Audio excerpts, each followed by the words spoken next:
Welcome back. அரிமா விழித்திரு.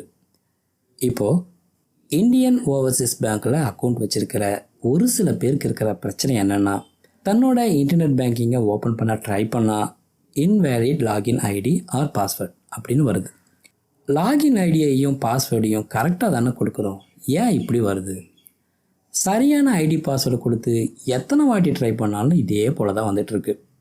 சரி, இதுதான் பிரச்சனையாக இருக்கேன்னு ஃபர்காட் பாஸ்வேர்டை கொடுத்து ட்ரை பண்ணாலும் எந்த யூஸுமே இல்லை. இதை எப்படி சரி பண்ணுறது? அதே மாதிரி டீஆக்டிவேட்டான இன்டர்நெட் பேங்கிங்கை வீட்டில் இருந்துக்கிட்டே ஆக்டிவேட் பண்ணுறது எப்படின்னு பார்க்கலாம்.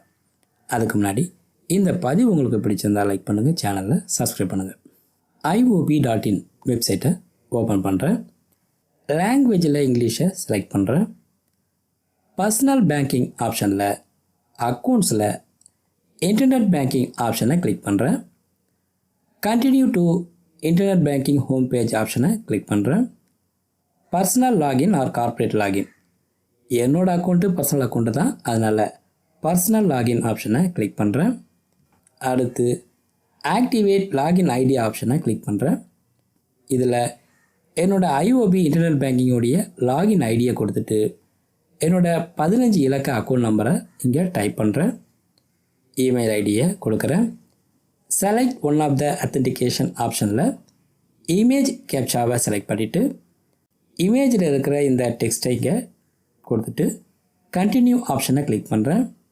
அடுத்து பார்த்தீங்கன்னா பேங்க்கில் பதிவு செஞ்சுருக்கிற மொபைல் நம்பருக்கு வந்திருக்கிற ஓடிபி இங்கே கொடுத்துட்டு சப்மிட்டை கிளிக் பண்ணணும். ஒருவேளை ஓடிபி வரலன்னா ரீசெண்ட் ஓடிபி ஆப்ஷனை கிளிக் பண்ணி ஓடிபியை வர வைக்கலாம். அடுத்து சப்மிட்டை கிளிக் பண்ணுறேன். லாகின் ஐடி ஆக்டிவேட்டட் சக்ஸஸ்ஃபுல்லி, என்னோடய லாகின் ஐடி ஆக்டிவேட் ஆகிடுச்சு. ப்ளீஸ் லாகின் வித்தின் 24 ஹவர்ஸ், 24 மணி நேரத்துக்குள்ளே ஆக்டிவேட் ஆன ஐடியை திரும்பவும் லாகின் பண்ணி பார்க்க சொல்கிறாங்க. இந்த பதிவு உங்களுக்கு பிடிச்சிருந்தால் லைக் பண்ணுங்கள். IOBயில் இது போல் பிரச்சனையாக ஃபேஸ் பண்ணிகிட்டு இருக்கவங்களுக்கு இந்த பதிவை ஷேர் பண்ணிவிடுங்க. இந்த பதிவில் டவுட் இருந்தால் கமெண்ட்டில் கேளுங்கள். மீண்டும் பயனுள்ள அடுத்த பதிவு சந்திப்போம். நன்றி, வணக்கம்.